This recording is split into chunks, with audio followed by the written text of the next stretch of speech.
Good morning, children.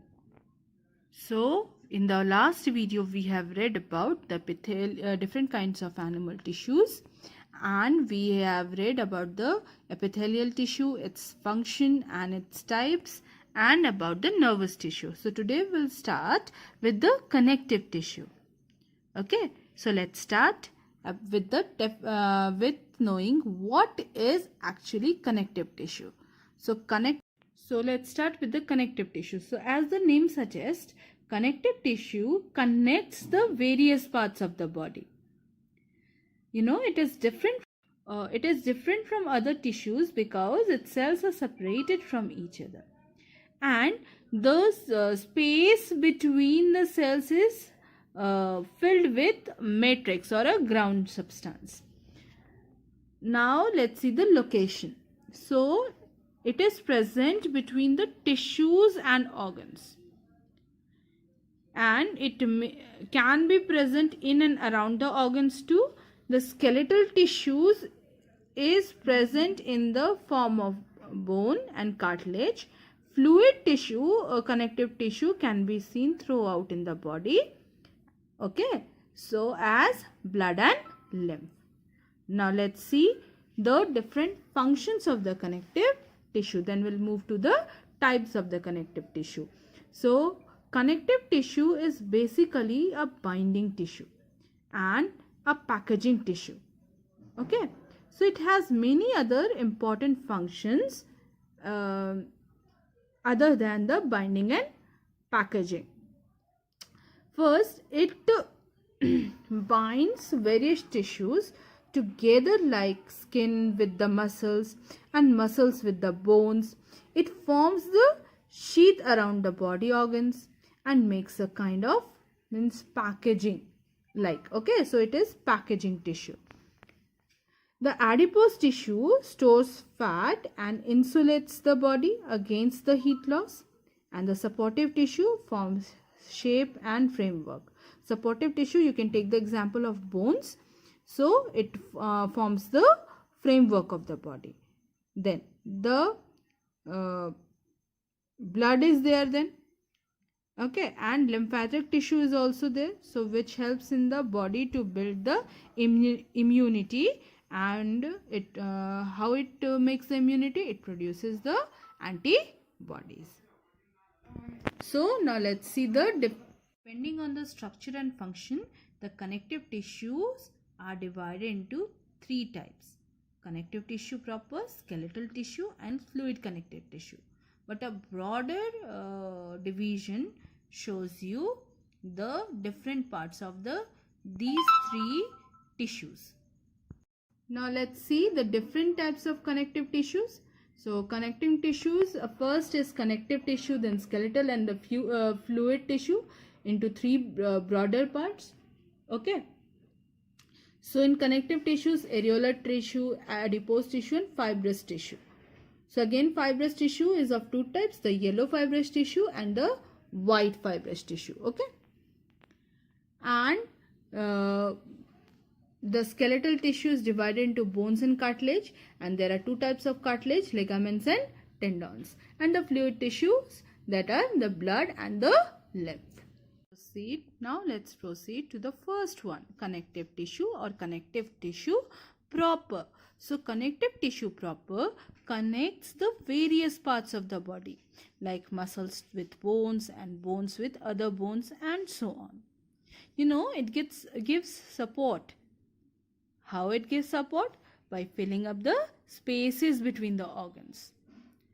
And further it is divided into three types: areolar tissue, fibrous tissue, and adipose tissue, as you can see here. Okay. So now let's start with the first one, areolar tissue. If you can see here. So areolar tissue is the most widely distributed connective tissue in animals. It is present under the skin as a continuous layer. It binds to the skin to the underlying tissue and also fills the spaces between the organs. you can say it acts like a packaging material around the organs. Now let's see the fibrous tissues. See, the fibrous tissues are of two types, the yellow fibrous tissue and the white fibrous tissue. Now let's see the yellow fibrous tissue. So yellow fibrous tissues are found in ligaments. And ligaments, what the work ligaments do? They join bones. It is also found in the walls of the arteries.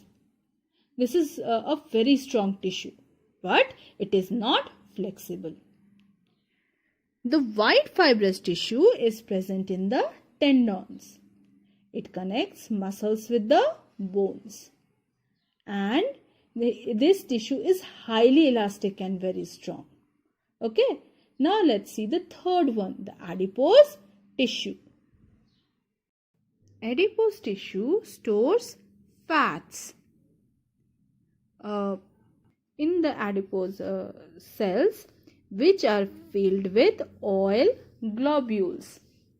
This is found below the skin and around the internal organs like kidney, heart and eyeballs. Its function is to store energy in the form of fat and keep the body warm. It gives cushioning and protective padding around the organs and acts as a shock absorber. It also forms an air insulating layer by preventing the heat loss. This diagram shows you the location of the fibrous connective tissues, tendon and ligament. Okay, you can see here are some differences between tendon and ligaments. So tendons are strong and non-elastic. And why they are strong and non-elastic? Because they are formed of thick bundles of collagen fibers running parallel to each other. And this collagen gives them strong and flexible strength.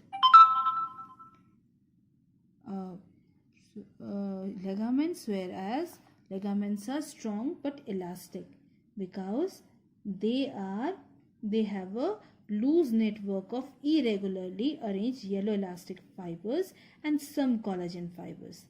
The elastic fibers give elasticity and the collagen fibers give it strength. Okay, so it is present in the ends of the muscle bundles as it joins the skeletal muscles to the bones. This is the fourth point, and the ligaments fourth point is it joins two bones. So where it will be present? It is present at the end of the bones. So these are the four different points, okay, of difference between the tendons and the ligaments. Now let's see the second type, supportive connective tissue or skeletal tissue.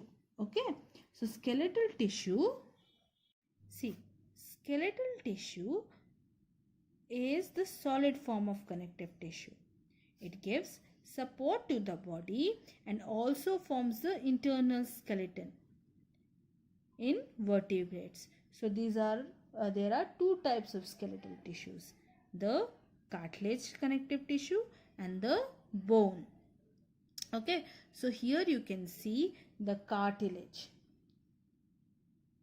See, cartilage is composed of the cells or the chondrocytes.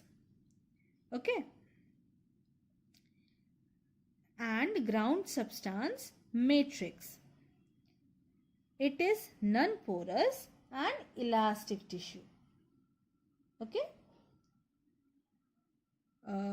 chondrocytes are surrounded by the matrix, and matrix is composed of collagen fibers, inorganic salts and water. The chondrocytes are arranged, you can see, in the group of 2, 4, 8, and it is found in a fluid called, or fluid space is called lacunae. Okay. These cartilage, where you will find the cartilage? You will find it in trachea, nose, ear pinna, lower ends of the ribs and ends of long bones. So, its function will be to give support. That is the primary function. It also gives flexibility. It resists crushing. It withstands the shock to the bones and reduces friction between the bones. Now let's see the second part, bone. Bone is a supportive protective tissue, and the ground substance in this bone is very hard. It is made up of concentric layers around a central canal. See, the matrix is filled. Central canal is also known as Haversian canal. Okay. You can say this bones forms the internal skeletal system of the body. They protect the internal organs and gives the shape to the body. Okay. Long bones has hollow cavity which is filled with bone marrow, and the bone marrow, you see here, if you can see, the bone marrow is richly supplied with blood vessels. The red blood cells and the white blood cells all are formed in the bone marrow. Okay. Now let's see the fluid connective tissue, blood and lymph. But before that, we need to see the difference between the cartilage and the bone. See, cartilage is a soft and elastic and flexible, whereas bones is tough, rigid and inelastic. Cartilage does not have depositions of calcium and phosphorus, whereas bones will have the depositions. Cartilage will lack the central canal, but bones will have a number of central canal systems. Cartilage matrix lacks the blood vessels, whereas bones matrix has a network of blood vessels. Okay. So the functions of the bones include support, protection, movement and blood cell production. Okay. Now we'll see the fluid connective tissue, blood and lymph. So we'll discuss that in the next video, but before that you need to answer a few questions. So define connective tissue, differentiate between the tendon and the ligament. Second, bone and the cartilage. Third question, draw a flow chart to classify connective tissues and what are the functions of adipose tissues.